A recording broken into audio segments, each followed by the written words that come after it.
আসসালামু আলাইকুম। সবাই কেমন আছেন? সবাইকে রমাদান মোবারক। আমরা যারা বিদেশে থাকি তারা অনেক সময় দেখা যায় ইফতারিতে কয়েকটা আইটেম দিয়ে যে ইফতার করব এই সময়টা পাই না, কারণ ব্যস্ততার কারণে। তো ইফতারি বানাতে বা রেডি করতেও সময় লাগে। তো অনেক সময় দেখা যায় আমাকে একাই ইফতার করতে হয়, আমার মেয়েরা কোনোটাই বাসায় থাকে না। সন্ধ্যার টাইমে দুজনেরই কোচিং থাকে বা প্রাইভেট থাকে, এরা বাইরে প্রাইভেটে বা কোচিংয়ে থাকে, তো আমি বাসায় একা একা ইফতার করি। তো যখন বাসায় ইফতার একা করি তখন একা ইফতার করতে বসি, তখন মনটা খুব খারাপ লাগে একাই ইফতার করতে বসলে। তো আজকে দুজনে বাসায় ছিল, তো দুজনকে জিজ্ঞেস করলাম তোমাদের পছন্দের কি খাবার বানাবো আজকের ইফতারিতে বলো।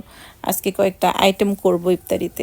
তো দুজনেরই পছন্দ হলো ফল, আমার মেয়েরা দুজনেই ফল খেতে খুব পছন্দ করে। তো ফল করলাম, আরেকজন সালাদের কথা বললো, সালাদটাও বানালাম। তো আমার মেয়েদের দুজনের পছন্দের কয়েকটা আইটেম দিয়ে আজকের ইফতারি রেডি করলাম, তো আপনাদের সাথে একটু শেয়ার করলাম। তো সবাই ভালো থাকবেন, আল্লাহ হাফেজ।